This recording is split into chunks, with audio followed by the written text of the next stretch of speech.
morning, family. God has blessed us to rise this morning.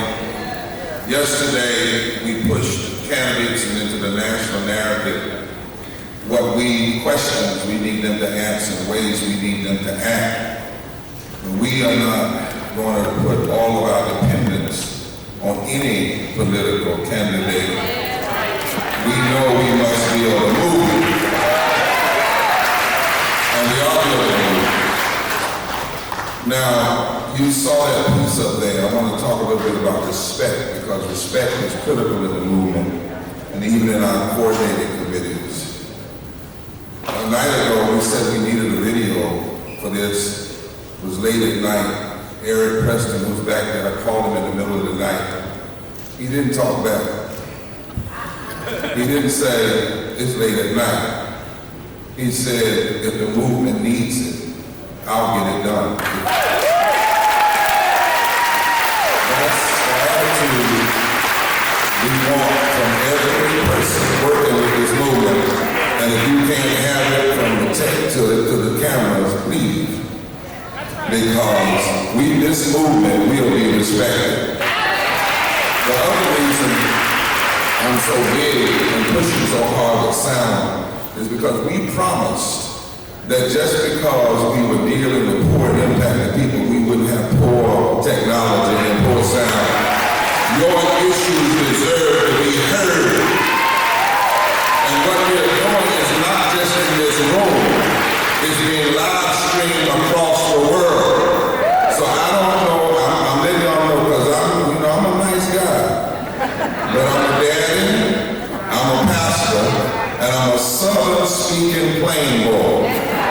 Get up, get in here early, get it right, or let somebody do what they will. That's all I'm saying to everybody. And that's the same for our coordinating committee. We cannot be mediocre when it comes to building a movement. If you think the forces that are against us are mediocre, you got another thought coming. They are playing their best game, they are shooting their best shots, they are writing their best strategies, and we can do no less. So everybody, get over yourself and let's get together. Now the second thing is, there are some sneaky little media folk around here coming in. And we invite them all, but some of them are trying to catch y'all off guard. You know, like they did with Acorn. And you got to protect the movement. Some of them want to throw something in your face and ask you, what do you think about this? And then if you say, well, I don't really know it, then they'll put that up. See, they don't even know what they're standing for. So if you talk to media, first of all, make sure you know who they are. And as they said, as we used to say, stay with the script. That's right. That's right. Stay with the script. That's right. Don't go off on a lot of personal stuff. Stay with the script, because the movement is bigger than any one person. Now, I take the movement very seriously. And how many of you don't mind a servant leader that just speaks plain?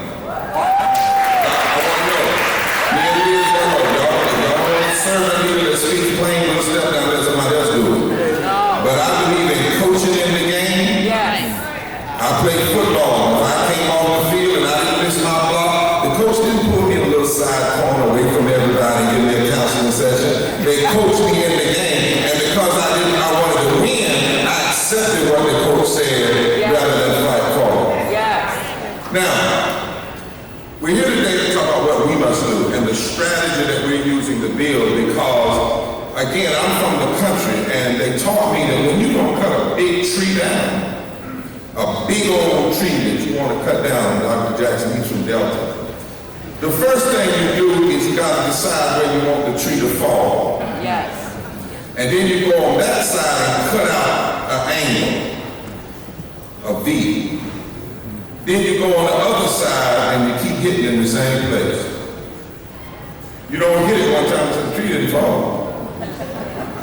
You don't hit it one time until the tree didn't fall.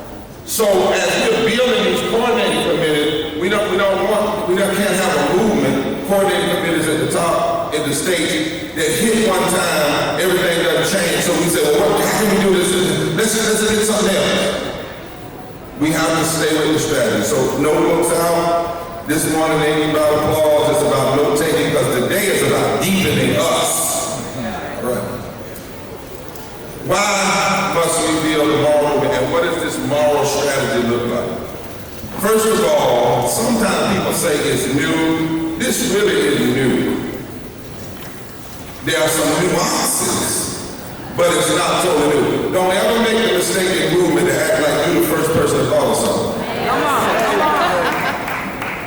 In America's first Reconstruction, put that down, I got my chocolate, I'm good. Just show it to me when it's 5 minutes. America's first Reconstruction between 1868 and 1890s, it was moral fusion organizing, poor whites, abolitionists, former slaves, former free blacks, who came together in the South and changed the nation from the South.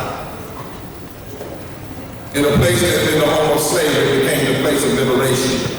We would not have the 14th Amendment in the Constitution if it wasn't for what happened in the South between 1868 and 1872. And the first equal protection law didn't go in the U.S. Constitution, they went in first in state constitutions.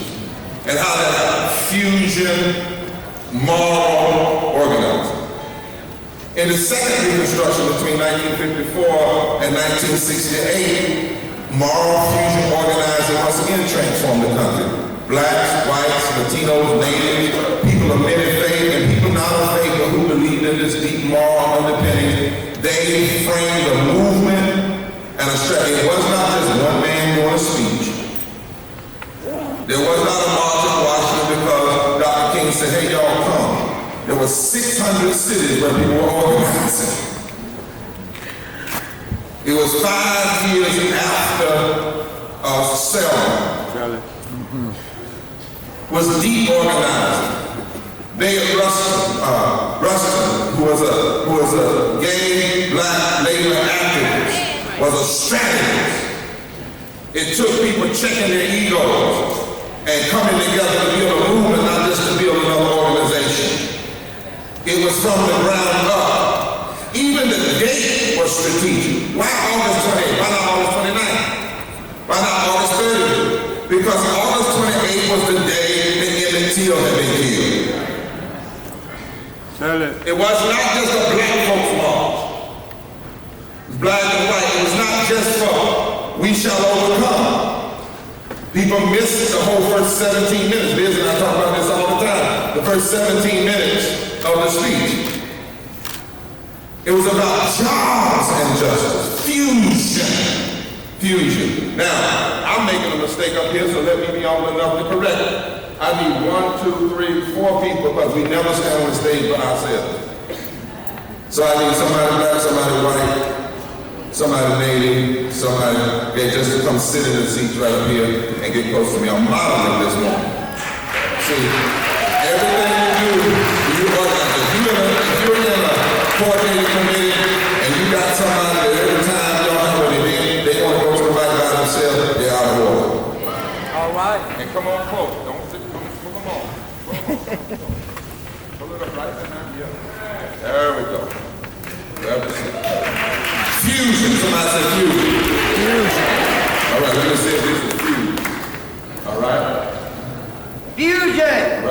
Now you can't do a lot of talking while I'm talking, but it is fusion. Now I need a black man. I don't say black man. I need give him a seat. Fusion. Somebody give him one real white seat. Fusion. Do I have native? Latino? All right. Now, after you take that picture, we're going to have to put that up. Fusion. Everybody stay focused. Now, you see what I'm saying? Even the stage. Y'all watching me? I'm teaching this one. I'm not worried about it. Okay. So third reconstruction, we're in the third reconstruction of this nation. And it depends on a moral movement that's deeply rooted state by state throughout the nation. No single leader or organization can orchestrate such a movement. That is why what we're building is not an organization, but an organism. We're not asking you to lead your organization. We're not trying to compete with other organizations. But we have to have at certain points in history a movement where all of us can come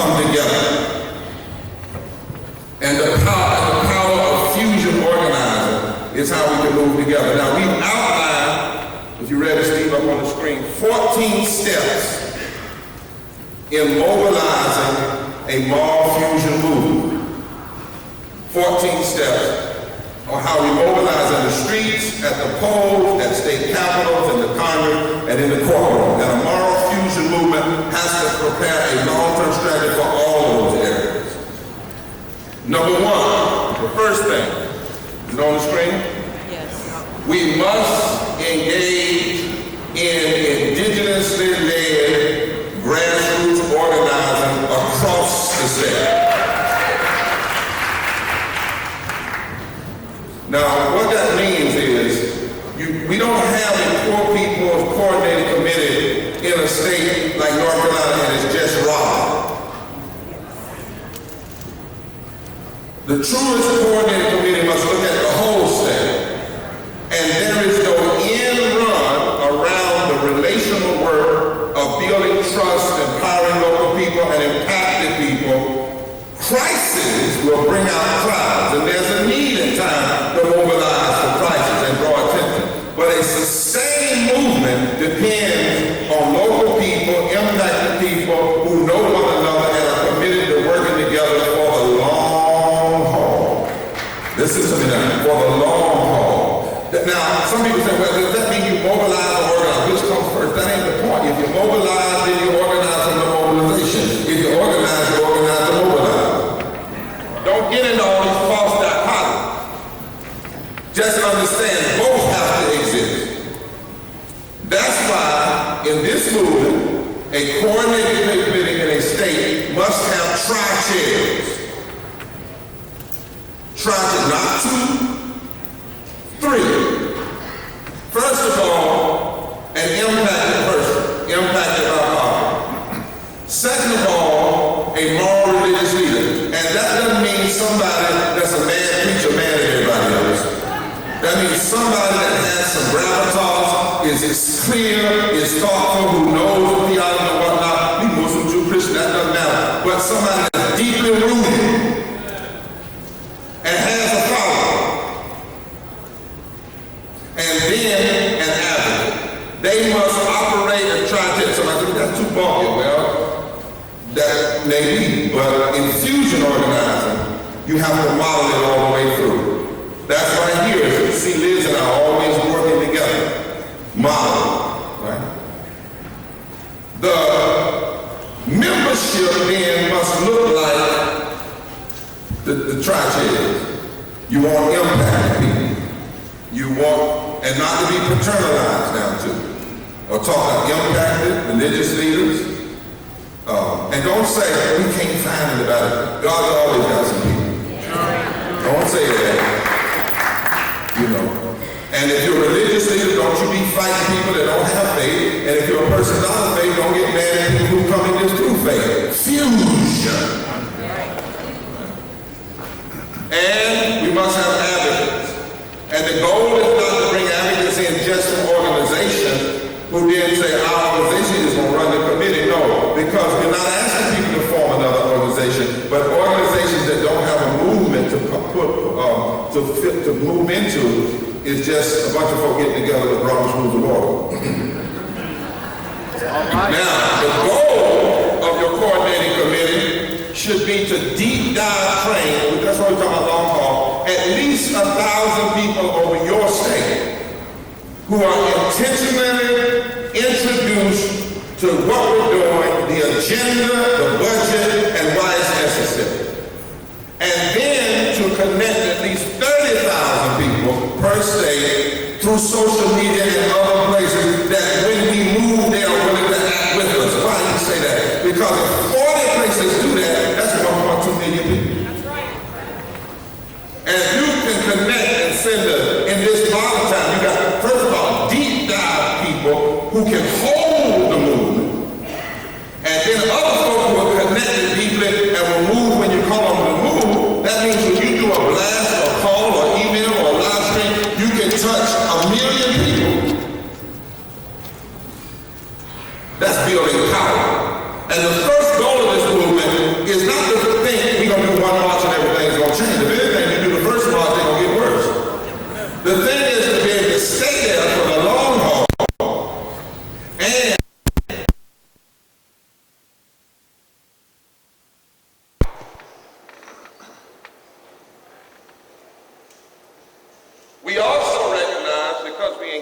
indigenous-led grassroots. We don't believe in helicopter leadership, where so-called national leaders come in and say, some of you have called Liz or I in your state, and you say, we want you to come in on our day, and we say,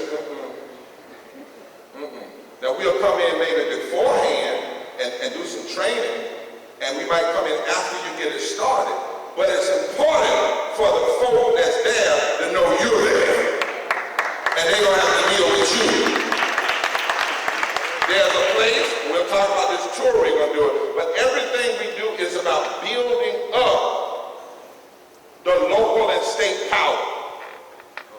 We have to equip and resource a group of people who meet regularly, but don't just meet to meet, and not just to engage in a lot of, teeny little tasks, but people who meet around the agenda, around the budget, and are always thinking about how do we build power and how do we expand this. That's number one. Number two, and you'll talk more about this today in your workshop. We must use moral language to frame and critique policy regardless of who's in power. Now notice this. The tri-chairs and the coordinating committees of the Poor People's Campaign are not adjunct committees to the Democratic Party or any particular candidate. And if you do that at the local level, you will undermine. You can know people. Now, I'm not saying we don't know them. We're not talking about we're non-political. We're very political. We're just not partisan. We believe that if you push the right issues, you tell a candidate, if you push the right issues, people will know who to vote for. And we don't register people for the movement who vote. We'll talk about that. But the first thing we have to do is critique whoever's in power. Because if you were raised sane about a Republican who pushes voter suppression, but for 10 or 15 years you had a Democratic legislature and they didn't fix voter suppression, and you only complain about the Republican, you undermine your moral status.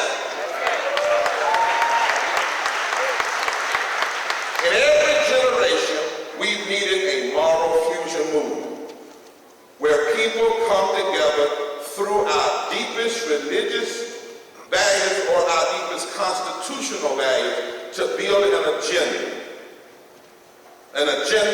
to establish justice and promote the general welfare.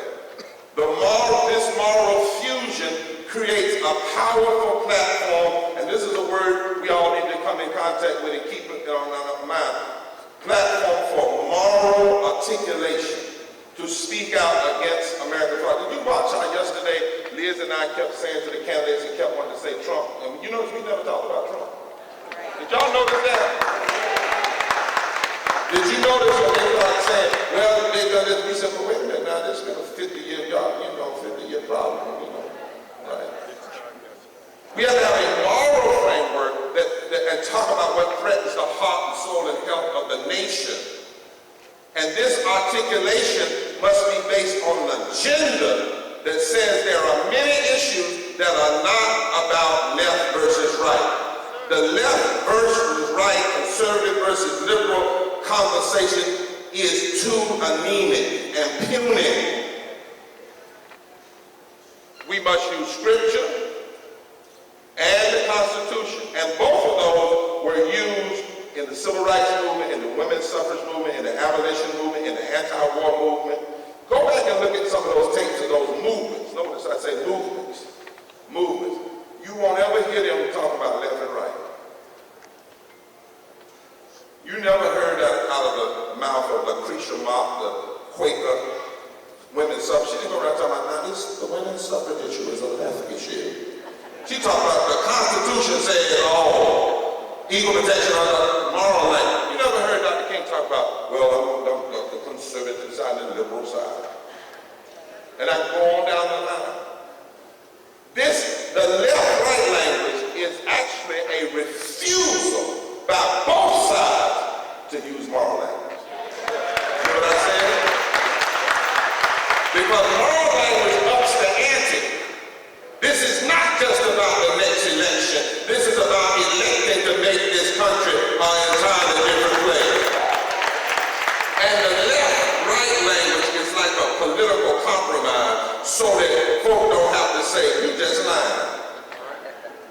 You're just wrong.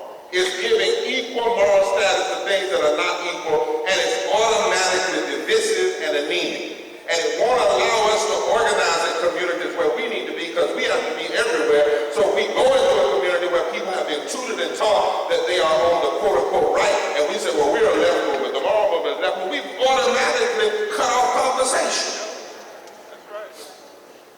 The issues we're talking about, wages, health care, transitioning away from fossil fuel, fairness in criminal justice system, voting rights, those are not left versus right issues, they are right versus wrong issues, moral issues.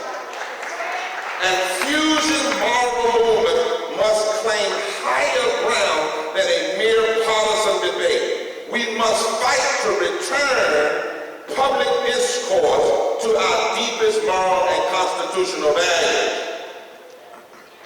Because the politics will always try to find a way to negotiate right and justice. And there has to be a movement that says when it comes to equal protection under the law and life and love and liberty for all people, there's a movement that says that is non-negotiable. So we use scripture. That's why you want to have some strong faith leaders, for instance. Scripture like this one, and some of my friends who are not personal faith don't read the scripture. You can take this as English. That's good language. This is literature. But it's good literature. I bet you those of you who don't read when I finish, you're going to say amen. Listen at this scripture. This is a good scripture to open one of your rallies with. Ezekiel 22. Your preachers violate my law. Your politicians are like wolves, prowling and killing and rapturously taking whatever they want. Your preachers cover up for the politician by pretending to have received visions and revelation and saying God said this when God had told them nothing. And because the preachers cover up for the politician, that's why extortion is right, robbery is epidemic, the poor and the needy are abused, and the immigrants are kicked around with no access for justice.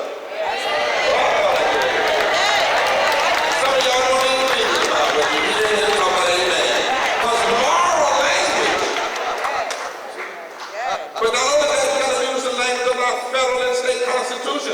So we don't just use religious language scripture. We cannot allow so-called conservative to hijack the language of our deep state, federal, and even though the people were flawed that wrote our constitution, I believe something got a hold of them. They didn't even realize that they were writing the possibility of their ugliness and their sin and their racism to be amended. And I'm not with it. When I used to have these extreme rights that we want to have a constitution, a discussion about the Constitution, I was like, really? Let's do that. Let's really talk about a nation establishing justice. Let's talk about promoting the general welfare. Let's talk about that a nation ought to be committed to life, liberty, and the pursuit of happiness. At any time a government goes away from that, the people have a right to alter and change that government. You really want to have that conversation? We want to have it. And a moral fusion movement doesn't just have a rally and an action and a speech where people just say, I'm going to the mall, I'm going to the poor people's rally, and I get to say what I want to say. No, you don't. We have an agenda. Everybody, you got your thing, you brought your agenda with your audit and your budget. That's why when we have a rally, everybody's supposed to write out their speech. Now I don't want to do that. That's too restricting. No, it's not restricting. First of all, we want to have what you said in writing so when the media misquotes you, and they will. Second of all, you having your moment at the podium is not more important than the movement. That's right. Third, if today the Poor People's Campaign is rallying about health care, you don't get to talk about something that you're going to be doing next week on voting rights. Why? Because disjointed messaging creates a disjointed movement. And if there's one thing we got to learn from these extremists, they know how to stay online. They will lie right constantly. They'll just lie, keep right on lying. Say the same lie over and over and over and over again. And people who are focused on truth, we need to be that way about truth. We need to repeat 140 million poor and low-wealth people until folk hear it every corner.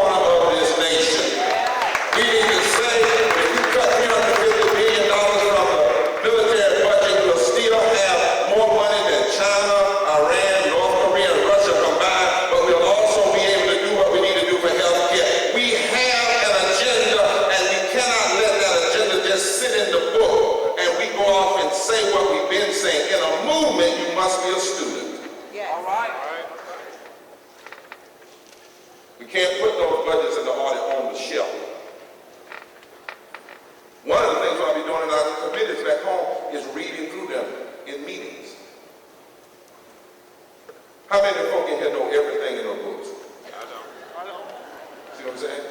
I can raise my hand. We got to study. Third thing, we must demonstrate a commitment to civil disobedience, but it must follow the steps of nonviolent action and understand that the civil disobedience or civil direct action, is designed to change the public conversation and consciousness. It is not just to do something like a fair. A moral movement draws power not from its ability just to overwhelm opposition, but from its willingness to suffer and force consciousness. And we have to follow the steps. We don't just go out and willy-nilly. Information gather. If you're going to do civil disobedience, make sure you know what the issues are. 2, educate not just yourself, but the larger public. This is not all. I'm going to send this out to you. 3rd, make a personal commitment. Affirm the place, the deep place inside of you that makes you willing to accept the consequences. Next, use negotiation. You don't ever do civil disobedience on something in a group or a nonviolent civil direct action on a body that you've not tried to meet with. Right. That's it. Have courage to go in and if they don't meet with you, it's our job to try and make sure that everybody knows. And when we meet, we don't go in to compromise. That's it. We go in to make it clear so that when we rally, when we mobilize, when we engage in direct action, we do it because the opponent is unwilling to enter into serious transformation and negotiation. So therefore, we must have creative tension in order to force the issue. And we never go into an action to see who can write the nastiest sign so that the media picks up your sign and miss our message. That's it. Because the goal is not to destroy your adversary, but to hope that someday they'll change. All right.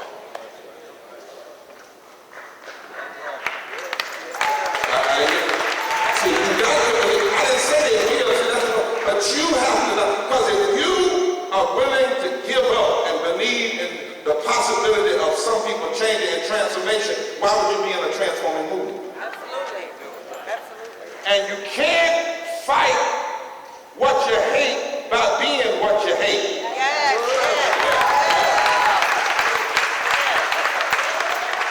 Now next, we commit to build a stage from which to lift the voices of everyday people impacted by immoral policy. A moral movement must put a human face on the facts.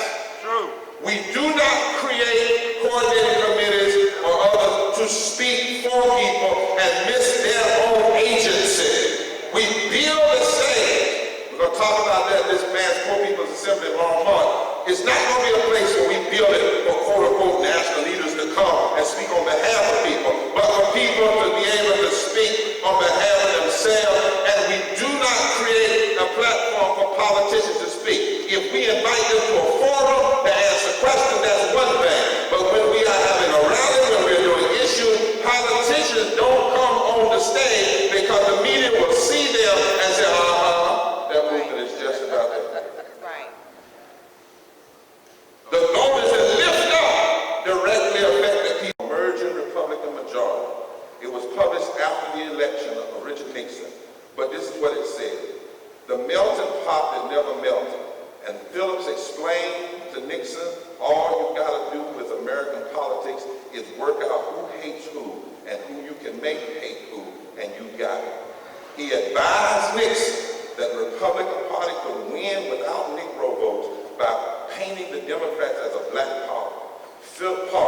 Phillips predicted a new American revolution coming out of the South and the Sun Belt and the West because of the fears and objections raised by the civil rights movement victors and women's rights movement victors. And he also noted that white ethnics in the North were also ripe for the picking.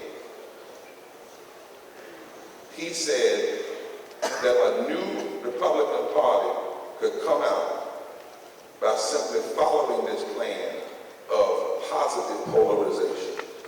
So if you're in a movement and you're serious about changing, you cannot ignore racialized positive polarization that doesn't always sound like racism, because it's not calling somebody, that's not really what racism is.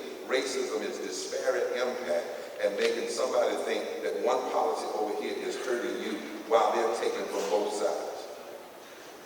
Number 6, we must build a broad, diverse coalition, including moral and religious leaders of all faith traditions, and we must be intentional about reaching out to marginalized groups in our state. Marginalized groups in our state. Number 7, we must intentionally diversify the movement. These movements cannot become cliquish. Now, when we come in, you remember how Liz and I came and others to train, when we went in the room, we'd always first ask, who's in here that recognizes we have a problem and really wants to go forward? Because we didn't want to take time trying to convince folks that it was a problem. You know, but that just gets you tied up in a lot of, paralysis of analysis. But the movement wants to win unlikely allies, which means in our states we have to go places and not make the mistake that campaigns make. Well, that's a red county. That's a blue county. That's a black county. I guarantee you there's some poor folk in every county. I guarantee you there's some morally right-thinking people in every county. And fusion politics, Mark is willing to go there, and even if you don't get everybody, you get an anchor of somebody. So we must go to unlikely places. That's right. And believe. Number 8, we must build transformative long-term coalition relationships rooted in an agenda that does not measure success only by electoral outcomes. You can't build a movement if all you think we're doing this because Trump is in office, and as soon as if we could just get him out, everything is fine. No. It was fine before he got in. Everything was just moving. Really? Fusion coalition are not simply about transactions. In other words, in a moral fusion coalition, you don't get in because you care about health care, and as soon as the movement wins and advances on health care, you leave. It's not about one issue. It is about fusion. It's like in music, in jazz, when you fuse pieces together. It's like in physics, when you fuse. Power comes when you fuse. In chemistry, when you want to make something new, you put H and O together. You put it together right, you get water. You keep it separate, both parts will kill you if you get too much of it. Too much oxygen, too much hydrogen. But you put it together right, you get something new. That's fusion. And we must learn how our issues intersect. That's why when you read the document, we disaggregate everything so that people understand how these issues impact. Can I be southern? Everybody. Number 9, you must make a serious commitment. We must make in moral fusion a serious commitment to academic and empirical analysis of policy. Every coordinating committee needs to get hooked up with those policy groups in your state that have the data. They may not be on the front line with you, but they give a footnote so when you're loud, you won't be wrong. Yes. Our coalitions must include activist scholars and activist lawyers. Moral issues are not impractical. They can be translated into policy that is sustainable. Number 10, we must use all forms of social media, video, text, Twitter, Facebook, all the new stuff that I don't know. Use it. And we must have this attitude. If Harriet Tubman could get 500 slaves out of slavery and she didn't have Twitter, she didn't have email, she didn't have FaceTime, she had none of that. Surely. And we also must build a mainstream media will often be unable to tell the story at first anyway. So we tell our own story. In the Moral Monday movement, we just went on and created our own TV show. It was called Moral Monday at 6 o'clock. Will be appearing every week.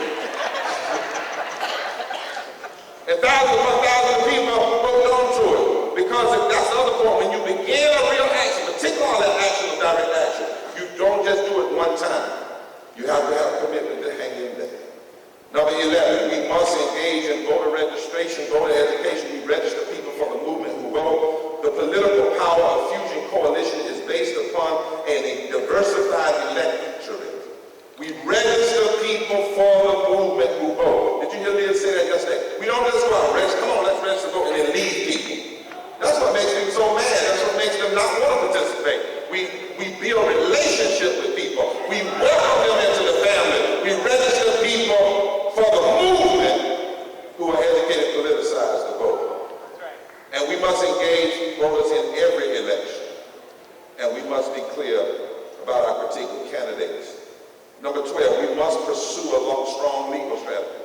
A moral movement rooted in constitutional values has to have movement lawyers who will take what we put in the street into courts and make it be examined under the Constitution. Let me give you a quick example. I got 3 more and I'm through.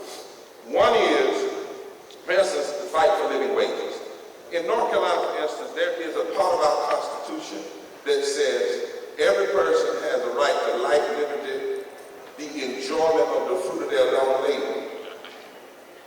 So if you are enjoying the fruit of your own labor if you make it less than living wage, that's a legal case. It also says in our Constitution, beneficent provision for the poor, the orphan, the widow, and the unfortunate is the first duty of a civilized state. Sure. Every one of us in here, you should be reading your state constitution. That's right. Because there are things in those constitutions that have never been tested in court. And this movement has to do that work. Testing in the state court and in the federal court. Anything we march about in the street, we want to examine under the auspices of the Constitution and what it means to be a society of equal protection under law. You cannot neglect that. Number 12, number 13. We must engage in field music. Where's Miss Allen? Where's she at? I need to see her. Where you at, Miss Allen? I need to see her. She is around here. She come right here. We about to have field music. Where's Sharon? Sharon, all that. Come where I can see you on this side. Walk right across the front. It's all right. And field music college does not mean when you gather, you just get somebody to sing. They don't show up for the movement. They don't know what the movement is about. They just got a good voice. No. CO musicology is people who can wrap the music and the issues together from a deep sense of commitment. It's hard work. It's from everything from how the sound is to how the song tracks are. You don't just have an event and just say, well, somebody need to play some music. You don't have a labor rally when you're going to try to convince people that people are hurting in the street and all the music is happening. And you said, but Reverend, yesterday was a little different. But even with the music we were bouncing to, it had a message. Got to give people what they want. Message. Flash up, everybody's got a and then flashlight. Everybody's got a right to a little place under the sun. The messaging, right? And we have to use every form of cultural art. You cannot find any serious movement. Am I right, y'all? There's no movement you can trace back that did not have its own rhythm, its own music, its own poetry, its own artistry. So as you grab the steel music, don't just go get somebody to sing. That's not it. And sure enough, don't get somebody to think they can sing. No, man, excuse me.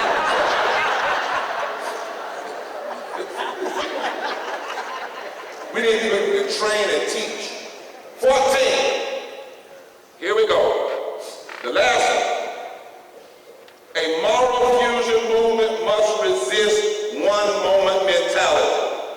We must build a movement. If you think having one rally is going to change extremists, they will come out and look at your rally, eat lunch during your rally, and go right back in and do the same thing they were doing before your rally.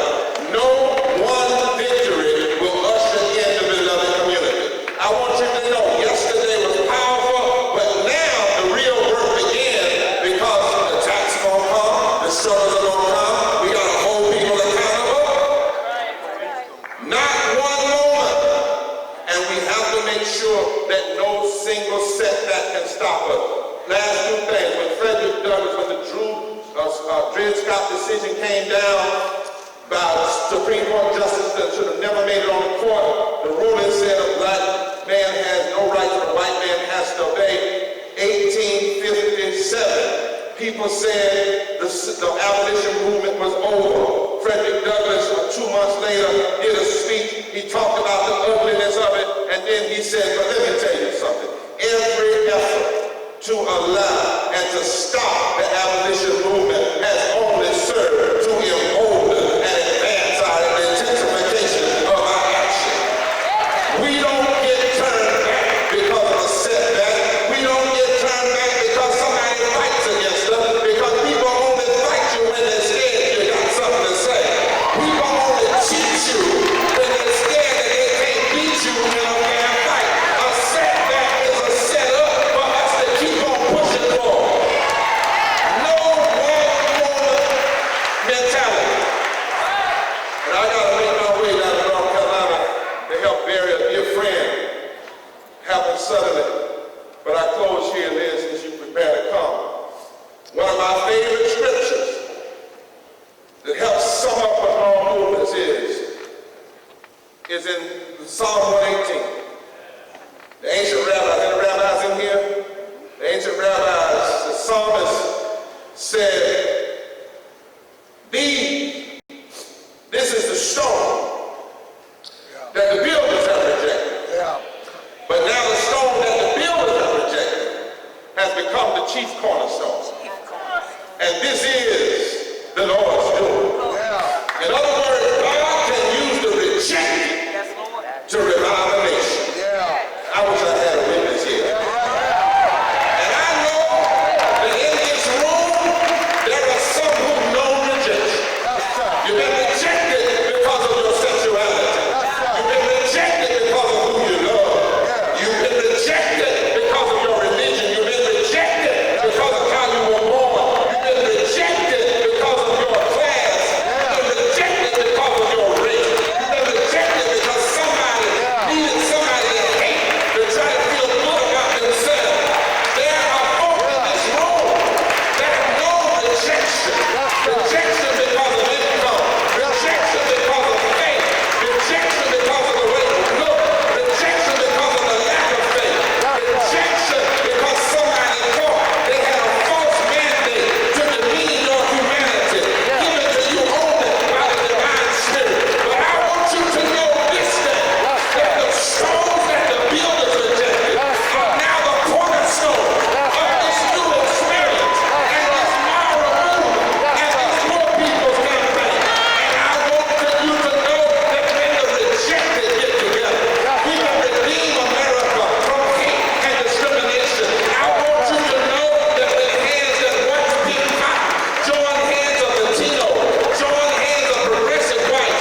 And we have prayers for the family that Reverend Barber is going to bury.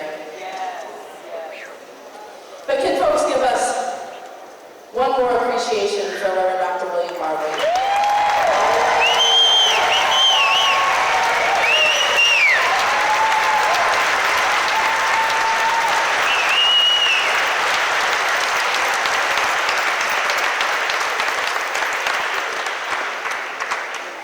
So I'm just here with announcements. Thank goodness. Exactly.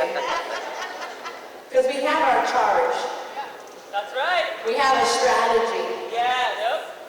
We got the path. Yes.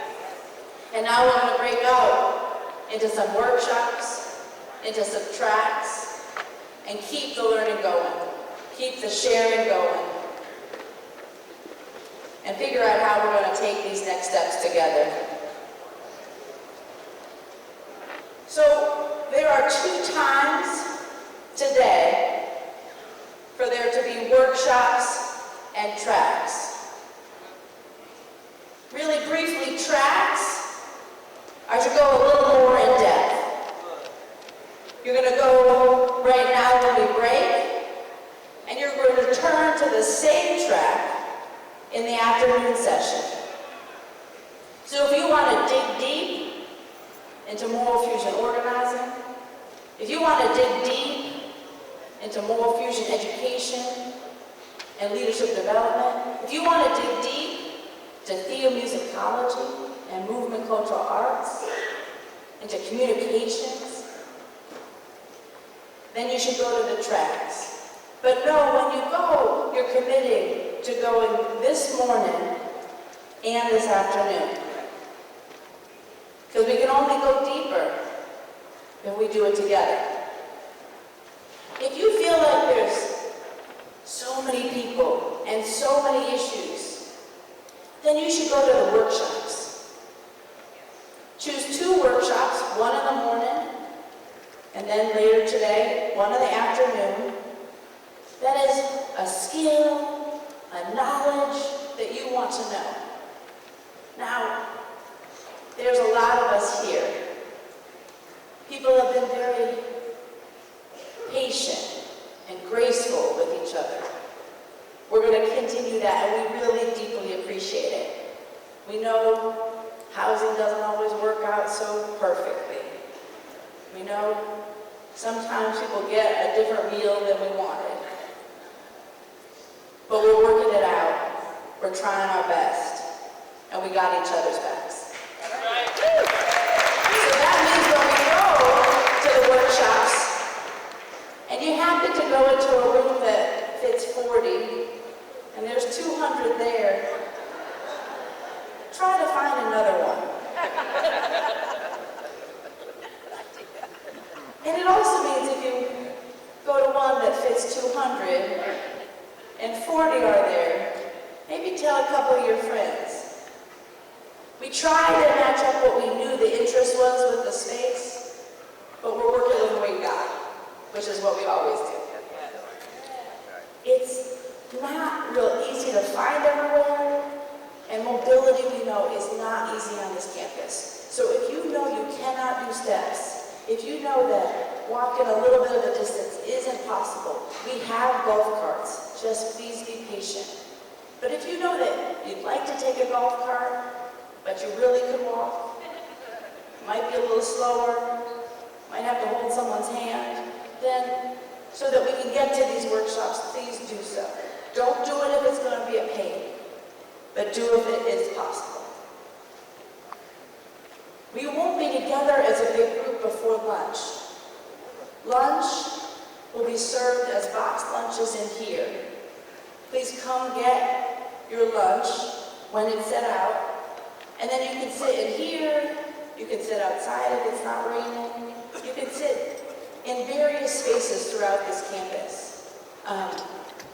If you're a member of a labor union, even if you did not come with that labor union, there's a lunch with the same box lunch. But that same box lunch is being served in Payton 104. And if you're a member of go and have lunch with other workers in solidarity. Because we're trying to build from the states up, so we want leaders that are in unions in the states to meet with maybe some national unions that are here. And then after lunch, we will reconvene back here at 2 o'clock. And as you saw this morning, we're trying to really be on time. We got a lot to do. We packed it all in. So without further ado, please make your way. There will be people